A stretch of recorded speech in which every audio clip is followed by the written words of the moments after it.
ఏ ప్రభుత్వమైనా గత ప్రభుత్వాలు ఏవైతే స్కీమ్స్ పెట్టినాయో ఎక్కడైతే ప్రొసీడింగ్ కాపీలు ఇచ్చినారో వాటిని కంప్లీట్ చేయాలి.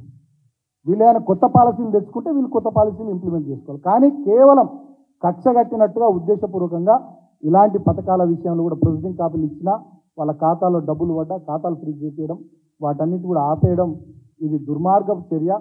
ఇది ఒక నియంతృత్వ చర్య, ఫాసిస్ట్ చర్యగా నేను భావిస్తూ ఉన్నా. అంతేకాకుండా అన్నిటికన్నా ముఖ్యంగా ఇవాళ ముఖ్యమంత్రి గారు మాట్లాడుతూ ఉన్నారు. ముఖ్యమంత్రి గారు ఏం మాట్లాడుతూ ఉన్నారు? అదేదో ఆ పాలన పోయింది, ఇవి కూలగొట్టినాం, ప్రజాపాలన పట్టుకొచ్చినామని ముఖ్యమంత్రి గారు చెప్తూ ఉన్నారు. నేను రేవంత్ రెడ్డి గారిని సూటిగా అడుగుతున్నా, ఈ ప్రజాపాలనలో మీరు చేస్తున్నది ఏంటి?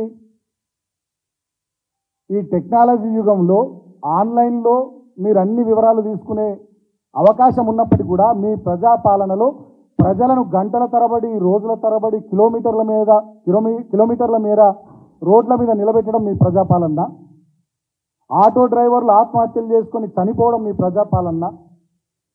ఇప్పటి కూడా మన వరి నాట్లు వేసుకోవాలా వేసుకోవద్దా అర్థం కాక రైతు బంధు పైసల కోసం రైతులు మీ ప్రభుత్వం వైపు ఆశగా ఎదురు చూడడం మీ ప్రజాపాలన?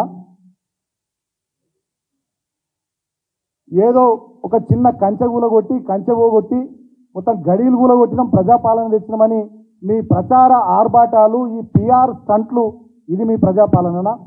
నిజంగా నీది ప్రజాపాలన అయితే ప్రగతి భవన్ ముందు కంచెలు కూలగొట్టిన నువ్వు, మీ కిరణ్ కుమార్ రెడ్డి గారి హయాంలో వేసినటువంటి కంచెల్ని, నీ కాంగ్రెస్ ప్రభుత్వమే వేసిన కంచెల్ని నీ కాంగ్రెస్ ప్రభుత్వం వచ్చినాక నువ్వు తీసేసుకున్నావు. మరి అదే అసెంబ్లీ ముందు కంచెలు ఎందుకు కూలగొట్టలేవు? నీది ప్రజాపాలన అయితే. ప్రజాపాలన పేరిట దరిద్రపు పాలన ఇవాళ ఈ రాష్ట్రంలో చేస్తున్నది రేవంత్ రెడ్డి ప్రభుత్వం. ఈ మాట నేను బాధతో చెప్తా ఉన్నా. ప్రజలు ఏ ఆశతోని, ఏ నమ్మకంతోని, ఏ విశ్వాసంతోని మీకు అవకాశం ఇచ్చినారో ఆ అవకాశాన్ని మీరు దుర్వినియోగం చేస్తూ ఉన్నారు. ప్రజలు దీన్ని గమనిస్తూ ఉన్నారు. ఇవాళ కుటుంబ పాలన అని మమ్మల్ని అన్నావు కదా. చెన్నూరు ఎమ్మెల్యే ఎవరు? బెల్లంపల్లి ఎమ్మెల్యే ఎవరు? ఇద్దరు అన్నదమ్ములు కాదా? ఎట్లా టికెట్లు ఇచ్చింది కాంగ్రెస్ పార్టీ? కోదాడ ఎవరు? హుజూర్ నగర్ ఎవరు? ఇద్దరు భార్యాభర్తలు గారా? ఎట్లా టికెట్లు ఇచ్చింది కాంగ్రెస్ పార్టీ?